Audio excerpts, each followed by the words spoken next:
Hello students, क्या आपको भी सोशल साइंस एक बोर सब्जेक्ट लगता है?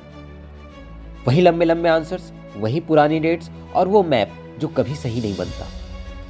पर क्या आपको पता है, छत्तीसगढ़ बोर्ड के एसएसटी एग्जाम में या कहिए सोशल साइंस एग्जाम में टॉपर बनने के लिए आपको पूरी बुक रटने की जरूरत ही नहीं है। जरूरत है तो सिर्फ उन 7 सीक्रेट हैक्स की जो 99% स्टूडेंट्स को पता ही नहीं है। आज इस वीडियो में मैं कोई भी वो पुरानी बातें नहीं बताऊंगा कि पढ़ाई करो, हार्डवर्क करो, नथिंग।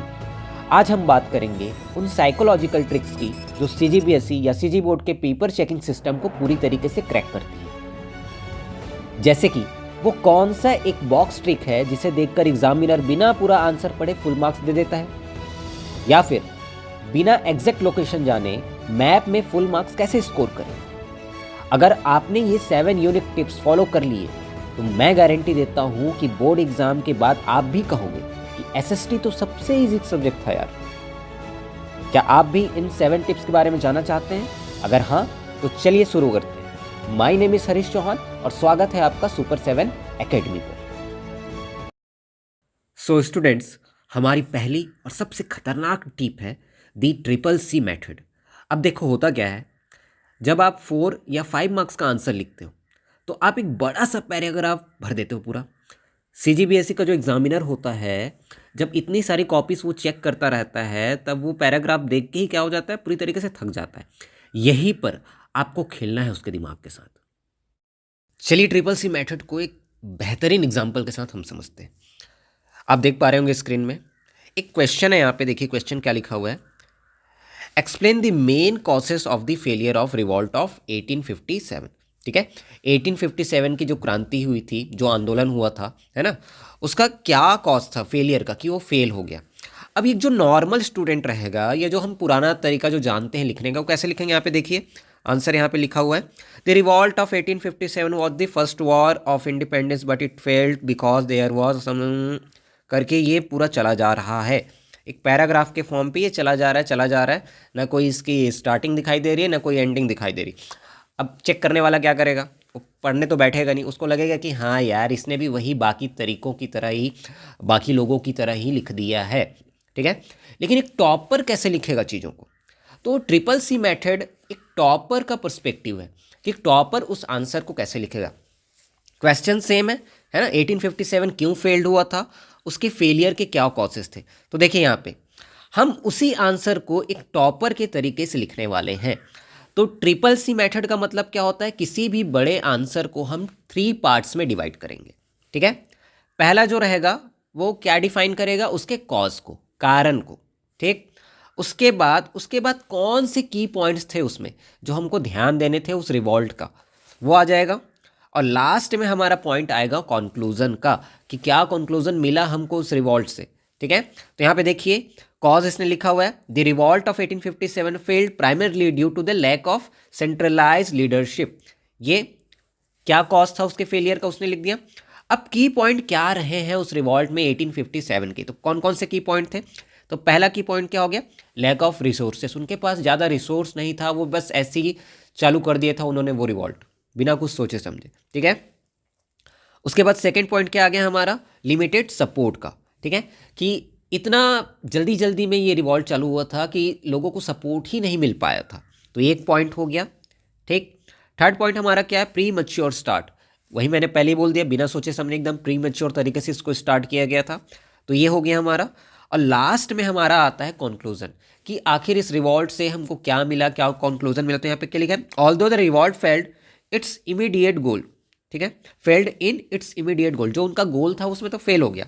ठीक, it showed the seeds of nationalism, but इसने क्या किया, सोड किया सीड को। कौन सा सीड? नेशनलिज्म का। इस क्रांति, ये क्रांति जो है भले ही फेल हो गई होगी, लेकिन इस क्रांति के बाद जो नेशनलिज्म का एक बीज सबके अंदर बोया गया था, उसमें ये क्रांति पूरी तरीके से सफल होती है। ठीक है, तो ट्रिपल सी मेथड क्या होता है, एक ये पुराना तरीका जो काफ़ी कंफ्यूजिंग पैराग्राफ आप लिख रहे हैं। दूसरा तरीका क्या होता है, हम किसी भी बड़े आंसर को 3 पार्ट्स में डिवाइड करेंगे। पहले की 1-2 लाइन में हम क्या लिखेंगे, उसके कॉज के बारे में, कि क्या कारण था उसके होने का। बीच वाले में हम जो भी कंटेंट डालेंगे, जो भी पैरा हम लिखेंगे, उसको पॉइंट्स के फॉर्म में लिखेंगे। देखिए यहाँ पे पॉइंट आपको दिखा देता हूँ मैं कैसे पॉइंट बनेंगे। देखिए यहाँ पे ये मैंने डॉट्स के फॉर्म में बनाया था, इसको क्या बोलते हैं, बुलेट डॉट्स या बुलेट पॉइंट्स बोला जाता है। तो जो भी आप लिख रहे हैं उनको पॉइंट्स के फॉर्म में, और सबसे अच्छा तरीका होता है उनको एक साइड हेडिंग के फॉर्म में डालिए। देखिए यहाँ पे लैक ऑफ रिसोर्सेज को मैंने एक साइड हेडिंग डाला है, लिमिटेड सपोर्ट को साइड हेडिंग में डाला है, प्री मैच्योर स्टार्ट को साइड हेडिंग में डाला है, और साइड हेडिंग को हमेशा किस में करिए, ब्लैक पेन से डालिए, तो वो हाईलाइट होती हैं चीज़ें। हो गया, जो भी आप साइड हेडिंग डाल रहे हो उसको ब्लैक पेन से करिए, और जो भी कंटेंट उसके अंदर आप लिख रहे हैं उसको ब्लू पेन से आप लिखिए। ठीक, तो हमने एक बड़े आंसर को कितने पार्ट में डिवाइड करना है, CCC मेथड में कॉज, और क्या होता है उसके बाद कंटेंट, मतलब जिसमें आएंगे क्या, की पॉइंट्स, और लास्ट में क्या आएगा, कंक्लूजन। चाहे तो आप इनको ऐसे साइड हेडिंग डाल के लिख सकते हैं, चाहे तो आप डिवाइड कर दीजिए। ठीक है, कॉज में वही 1-2 लाइन लिख लीजिए कि क्या कारण था, उसके बाद बीच वाले में क्या आएगा, की पॉइंट्स, साइड हेडिंग डाल के उसमें क्या करेंगे, बुलेट पॉइंट्स में उसको लिखेंगे, उसके बाद लास्ट में क्या लिख देंगे हम, conclusion. This is the way of writing the answer in perfect way, है ना। ये टॉपर्स का स्टाइल है, टॉपर अगर आपको बनना है तो ये स्टाइल आपको फॉलो करना है। Is it clear? Okay okay, so जो सेकंड टिप मैं आपको देना चाहता हूं उसका नेम है the spotlight technique, capital letter highlighting. सब कहते हैं कि अंडरलाइन करिए, पर मैं कहता हूं अंडरलाइन तो करिए करिए, साथ में कैपिटल लेटर्स का यूज करो। जब आप आंसर लिख रहे हो तो वो जो सबसे इंपॉर्टेंट कीवर्ड्स हैं, जैसे कोई डेट हो गया, किसी लीडर का नाम हो गया, या कोई स्पेसिफिक टर्म हो गया, उसे सेंटेंस के बीच में ही कैपिटल लेटर्स में लिख दो। ठीक है, जैसे एग्जांपल देखिए यहाँ पे, अगर आप लिख रहे हैं कि जलियांवाला बाग हत्याकांड 13 अप्रैल 1919 को अमृतसर में हुआ था, ठीक है, तो अपने को क्या करना है, ये तो नॉर्मल तरीका हो गया, आप स्क्रीन में देख पा रहे होंगे, नॉर्मल स्टाइल, हमने सीधा क्या कर दिया, उस सेंटेंस को लिख दिया। ठीक है, लेकिन अगर आपको एक टॉपर बनना है, एसएसटी में 95+ मार्क्स गेन करने हैं, तो आपको क्या करना पड़ेगा, जैसा हमने यहाँ पे लिखा है, तो जलियांवाला बाग हत्याकांड में 13 अप्रैल 1919 को मैंने क्या किया है, कैपिटल लेटर्स में शो कर दिया, साथ में अमृतसर को भी क्या कर दिया मैंने, कैपिटल लेटर्स में इसको लिख दिया है। अब आप कहेंगे इससे क्या फ़ायदा, तो जो चेकर है उसकी नज़र सीधा इन वर्ड्स पे पड़ेगी, उसे लगेगा बच्चा बहुत कॉन्फिडेंट है, उसे फैक्ट्स पता है, वो पूरा सेंटेंस बिना पढ़े ही टिक मारेगा और आपको पूरे मार्क्स, फुल मार्क्स मिल जाएंगे। इससे आपका कटिंग होने का खतरा, जो नंबर आपके कट होते हैं, बीच में नंबर काट दिए जाते हैं, वो कम हो जाता है, क्योंकि एग्जामिनर का ध्यान गलतियों पर नहीं, सिर्फ आपके सही कीवर्ड्स पर होता है। Is it clear? ओके, अगर आप वीडियो में यहाँ तक मेरे साथ बने हुए हैं, आप वीडियो में यहाँ तक पहुँच गए हैं, तो मैं चाहता हूँ कि आप कमेंट सेक्शन में सीजी टॉपर 2026 जरूर लिखें। ओके, सो जो थर्ड सीक्रेट टिप मैं आपको बताना चाहता हूँ वो है छत्तीसगढ़ स्पेसिफिक एग्जाम्पल्स, दी लोकल कनेक्ट। अब आते हैं इस टिप पे, या ऐसे टिप पे जो आपको CGBSE का एकदम फेवरेट बना देगी, लोकल एग्जाम्पल्स। अब हम तो छत्तीसगढ़ के हरन जी, है ना, अब SST में खुद भी छत्तीसगढ़ से रिलेटेड पूछते तो हमन ला वहाँ पे कहीं ना कहीं लोकल एग्जाम्पल देल पड़ी, छत्तीसगढ़ से कहीं ना कहीं वो लोग कनेक्ट करेल पड़ी, है ना। सो SST एक ऐसा सब्जेक्ट है जो हमारे आसपास की दुनिया से जुड़ा है। अगर एग्जामिनर आपसे नेचुरल रिसोर्सेज के बारे में या इंडस्ट्रियलाइजेशन पर सवाल पूछता है तो सिर्फ किताबी बातें मत लिखो, वहाँ छत्तीसगढ़ का थोड़ा सा तड़का तो लगाना पड़ेगा, है ना। जैसे मान लो आपके क्वेश्चन में आया है आयरन ओर के बारे में लिखने के लिए, है ना, लौह ऐश के बारे में आप लिख रहे हो, तो वहाँ बैलाडीला का नाम जरूर ऐड करिए, क्योंकि आपको पता है बैलाडीला कहाँ है, छत्तीसगढ़ में। आप देख पा रहे होंगे यहाँ पे छत्तीसगढ़ में एक डिस्ट्रिक्ट है दंतेवाड़ा, वहाँ पे ये जगह है बैलाडीला, जहाँ पे सबसे अच्छी क्वालिटी का आयरन ओर मिलता है। ठीक है, हेमेटाइट जिसको बोला जाता है वो यहाँ पे मिलता है। या मान लो कि आपके SST के पेपर में वाटर रिसोर्सेज के बारे में लिखने को आ गया, तो भैया तुम महानदी के बारे में ज़रूर जिक्र करो वहाँ पे, क्योंकि आपको पता है महानदी क्या है, हमारे छत्तीसगढ़ की सबसे बड़ी नदी है ना, तो उसका तो जिक्र वहाँ पे होना चाहिए। अब जैसे एग्जामिनर देखता है कि आपने छत्तीसगढ़ के लोकल कॉन्टेक्स्ट को आंसर में डाला है, तो उसे समझ आता है कि आपको सब्जेक्ट की गहरी समझ है, रट्टा नहीं मारा है आपने। ये एक्स्ट्रा 0.5 या 1 मार्क हर ऑप्शन में मिलकर आपको टॉपर की लिस्ट में लाता है। ये कुछ चीज़ें हैं जो आपको दूसरों से एकदम हटके बनाती है, अलग बनाता है। अब मैंने आपको कितने टिप्स बता दिए हैं? 3 टिप्स मैंने बता दिए। आगे के जो आने वाले जो 4 टिप्स हैं, है ना, जो 4 टिप्स हैं, जो 4 टिप्स बचे हैं, तो मैंने एकदम ज़बरदस्त है। तो वीडियो में आप बने रहिए, है ना, अच्छे तरीके से आप वीडियो को देखिए और आगे आने वाले वीडियो जो टिप्स हैं वीडियो में, है ना, उनको तो आप एकदम पेन कॉपी लेके बैठ जाइए और नोट करिए। चलिए आगे बढ़ते हैं। सो जो 4th टिप मैं आपको देना चाहता हूँ उसका नेम है the reverse gear strategy, paper solving sequence. अब क्या होता है स्टूडेंट्स, आपके साथ भी ये हुआ होगा, है ना। क्या हुआ है कि आंसर तो आते थे पर टाइम खत्म हो गया। एसएसटी का पेपर छत्तीसगढ़ बोर्ड में काफ़ी लंबा होता है, काफ़ी लेंदी होता है, इसलिए मेरा हैक क्या है, क्या टिप मैं आपको दे रहा हूँ, रिवर्स गियर स्ट्रैटेजी। अब क्या होता है इसका मतलब, आगे देखते हैं हम। ज़्यादातर जो स्टूडेंट्स होते हैं वो क्या करते हैं, 1 मार्क वाले क्वेश्चन से शुरू करते हैं, ठीक है। वहाँ वो बहुत ज़्यादा टाइम वेस्ट कर देते हैं साफ साफ लिखने के चक्कर में। जब तक वो 4 to 5 मार्क्स वाले क्वेश्चन, बड़े सवालों पर पहुँचते हैं, क्वेश्चंस में पहुँचते हैं, उनका हाथ एकदम थक चुका होता है, टायर्ड हो चुके होते हैं। तो आपको क्या करना है, पीछे से शुरू करो। रिवर्स गियर का मतलब होता है अपने को पीछे से आना है। पीछे से कैसे आना है, सबसे पहले जो बड़े आंसर्स वाले क्वेश्चंस हैं उनको दिमाग में रखिए और उनको पहले सॉल्व करिए, क्योंकि जब भी आप एग्जामिनेशन हॉल में जाते हैं आपका दिमाग एकदम फ्रेश होता है। उस टाइम जो भी आप लिखते हैं वो पूरे मन से लिखते हैं, पूरे स्पीड से लिखते हैं, ठीक है। तो हम पीछे से स्टार्ट करेंगे, मतलब जो मैक्सिमम मार्क्स वाले क्वेश्चन है वो क्या करेंगे, हम पहले अटेम्प्ट करेंगे, पहले सॉल्व करेंगे, ठीक है। लास्ट का जो 10 मिनट है या 15 मिनट बचा है उसमें आपको जो ऑब्जेक्टिव सवाल जो छूटे हैं, या आपकी अभी क्या आएगा, ऑब्जेक्टिव आएगा और फिल इन द ब्लैंक्स आते हैं, तो उनको आपको जल्दी जल्दी कर लेना है, क्योंकि उनमें तो क्या है, बनेगा तो बनेगा, नहीं बनेगा तो नहीं बनेगा, ऐसा वाला है। उसमें आपको कोई थ्योरेटिकल चीज़ नहीं लगानी, सॉल्व नहीं करना है, ठीक है। अगर 6 मार्क्स का या 5 मार्क्स का या 4 मार्क्स का एक क्वेश्चन छूट गया तो आप कभी भी 95% या 95+ मार्क्स गेन नहीं कर पाएंगे और आपका सपना टूट जाएगा। तो अगर आपको एक अच्छा खुशहाल लड़का बनना है, देख ही रहे हैं यहाँ पे है ना, एक ऐसा स्टूडेंट बनना है जो सारी चीज़ें टाइम पे अटेम्प्ट कर रहा है, टाइम मैनेजमेंट एकदम अच्छे से रखा है, तो आपको क्या फॉलो करना पड़ेगा, रिवर्स गियर वाली जो स्ट्रैटेजी है वो फॉलो करना। नहीं तो आपका हाल इस स्टूडेंट जैसा हो जाएगा। इसने क्या किया है, वही पुराना तरीका आजमाया है ना, पहले 1-1 नंबर के किए, फिर 2-2 नंबर छोटे छोटे करने के बाद लास्ट में बड़े करने को ये पहुंच गया था। अब उसके पास टाइम ही नहीं बचा, तो उसने क्या किया है, दिमाग उसका हिल गया, बाल खींचने लग गया। वो ये होता है सबके साथ, है ना। लास्ट के वो कुछ मिनटों में हमारे अंदर आत्मा आ जाती है, हम क्या लिखते हैं हमको खुद समझ में नहीं आता। तो आपको क्या फॉलो करना है, रिवर्स गियर स्ट्रैटेजी फॉलो करनी है। जो बड़े आंसर्स होंगे जाते ही आप उनको पहले लिखिए, और जो लास्ट में जो MCQ बचे हुए हैं, फिल इन द ब्लैंक्स बचा है, उसको आप लास्ट में करो, ओके। आते हैं 5th टिप पे, जो कि है हमारा द क्लाउड मैप हैक।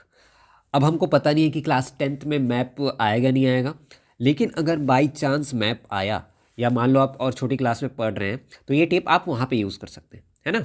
तो क्लाउड मैप हैक क्या होता है, तो मैप पे अगर आप देखते हैं अक्सर हम क्या करते हैं, एग्जैक्ट लोकेशन हमको नहीं मिल पाती है, हम भूल जाते हैं, है ना। जैसे मान लो कि मैप में आ गया कि बैलाडीला को शो करिए, तो यहाँ पे आप देख पा रहे होंगे ये वाला जो डिस्ट्रिक्ट है ये क्या है, दंतेवाड़ा है, और बैलाडीला यहीं पे है। अब मुझे एग्जैक्ट लोकेशन नहीं पता रहेगा, पॉइंट के फॉर्म में अगर मैं दिखाने जाऊँ तो मुझे थोड़ी ना पता है कि बैलाडीला यहाँ पे ऊपर में है कि नीचे में है कि कहाँ पे, तो मैं कहीं उल्टा पुल्टा जगह पे डॉट लगा दूंगा। तो इसी चीज़ से बचने के लिए हमको क्या यूज़ करना है, हमको एग्जैक्ट पॉइंट वहाँ पे अगर पता नहीं है तो वहाँ पे छोटा सा डॉट नहीं लगाना है अपने को, है ना। उस एरिया को एक हल्का सा क्लाउड जैसा हमको बना देना है। जैसे आप यहाँ देख पा रहे हो, ये लेफ्ट वाला दिखाई दे रहा है आपको, और ये राइट वाला मैप है ना। यहाँ पे देखिए लेफ्ट में मैंने डॉट के फॉर्म में बताया, लेकिन मुझे एग्जैक्ट पता ही नहीं था कि वो डॉट कहाँ पे लगाना है, तो मैंने बस लगा दिया, तुक्का मार दिया। हो सकता है कि वो गलत हो जाए, लेकिन अगर उसी चीज़ को मैं क्लाउड के फॉर्म में दिखाऊंगा तो चेक करने वाला भी क्या देखेगा, वो देखेगा कि इसने क्लाउड के फॉर्म में बनाया, मतलब बैलाडीला यहीं कहीं पे है, उसको इतना तो समझ में आ जाएगा। ये हैक है एक, है ना। अगर डॉट आप लगाओगे तो हो सकता है ऊपर नीचे इधर उधर कहीं पे अलग जगह लग जाए, लेकिन अगर क्लाउड बना रहे हैं तो देखिए क्लाउड में इस पूरा जगह कवर हो गया है ना। तो एक क्लाउड के फॉर्म को हम रीजन्स को यहाँ पे शो करेंगे। एग्जामिनर को पता है कि आपको एरिया पता है, और ज्योग्राफी में थोड़ी बहुत ऊपर नीचे जगह चलती है, लेकिन अगर डॉट बनाएंगे तो वो ज़्यादा ही गलत हो जाएगा। लेकिन अगर आप एक क्लाउड का यूज़ करते हैं तो क्या होगा, वो एक जोन को रिप्रेजेंट करता है, एक रीजन को दिखाता है। तो इसमें आपको फुल मार्क्स एकदम मिल जाते हैं। ये है स्मार्ट बच्चों का सेफ खेल, है ना। स्मार्ट जो बच्चे होते हैं बिल्कुल ये करते हैं, ये करते हैं। आपको भी यही करना है अगर एक टॉपर बनना है तो। ओके।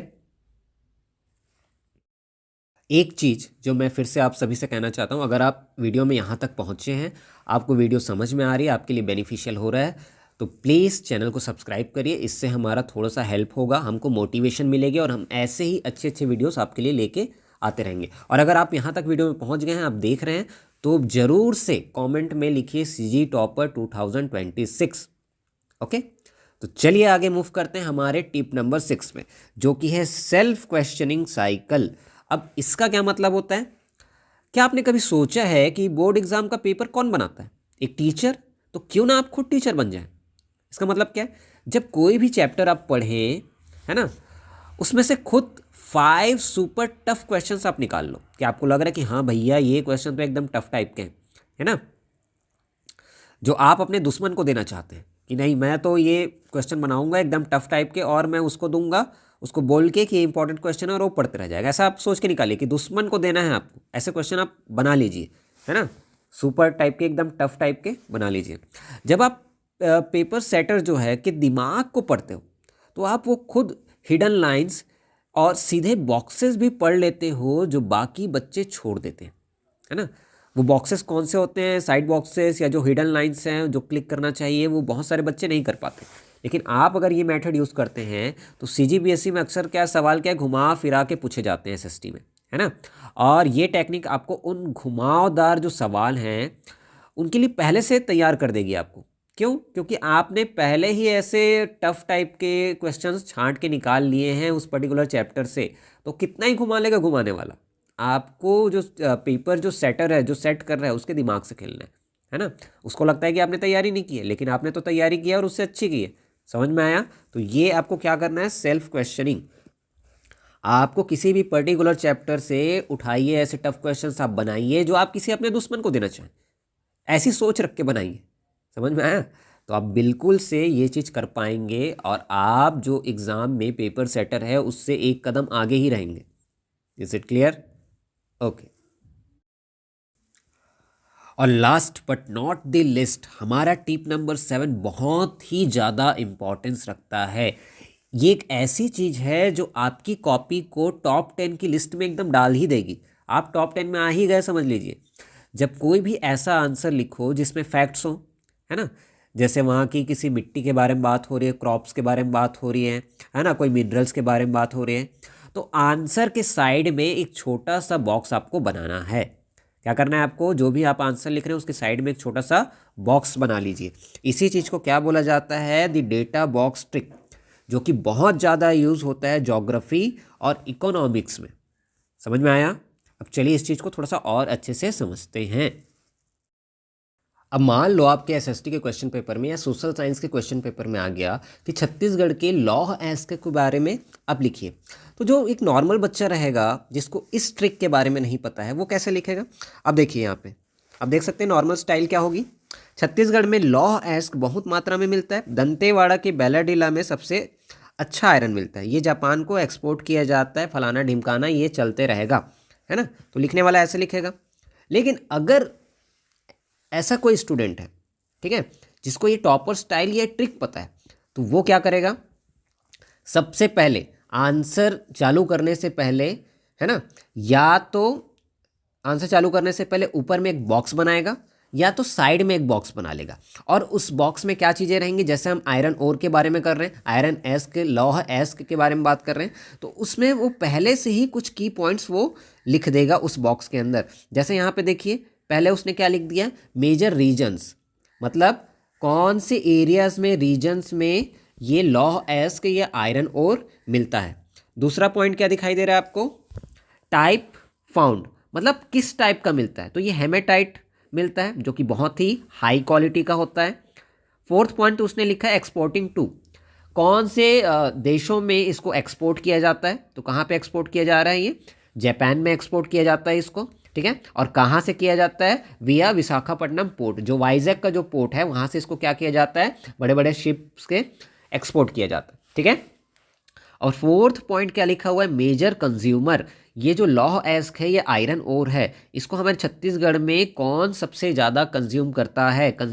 अब ये इंसान तो कंज्यूम नहीं करेगा, मतलब सीधी सीधे यहाँ पे प्लांट के बारे में बात हो रही है। तो हमारे छत्तीसगढ़ का जो सबसे बड़ा स्टील प्लांट है बीएसपी, वही इसका सबसे बड़ा कंज्यूमर भी है। समझ में आया है ना? तो आपने देखा कि एक नॉर्मल बच्चा या नॉर्मल स्टूडेंट कैसे लिखेगा और टॉपर स्टाइल जिसको ये ट्रिक पता है वो कैसे लिखेगा। स्टूडेंट्स, ये थे वो 7 हैक्स जो आपको सीजीबीएसई या कहिए सीजी बोर्ड के एसएसटी पेपर में एग्जाम में टॉपर बनाएंगे। इनमें से कौन सा हैक आपको सबसे नया लगा कमेंट में ज़रूर बताना। सो स्टूडेंट्स, अगर ये वीडियो आपके लिए थोड़ी सी भी बेनिफिशियल हुई, आपको बहुत पसंद आया है ना, तो वीडियो को अपने दोस्तों के साथ शेयर करिए। आप ऐसे दोस्तों के साथ शेयर करिए जो आपकी तरह ही पढ़ाई के लेके एकदम सीरियस है, ठीक है। और लास्ट में मैं ये आपसे कहना चाहूँगा कि पढ़ाई ऐसे करो कि मार्क्स आए ज़बरदस्त और कॉपी ऐसे लिखो कि एग्जामिनर हो जाए एकदम मस्त। मिलते हैं अगली वीडियो में, तब तक के लिए जय जोहार, जय छत्तीसगढ़।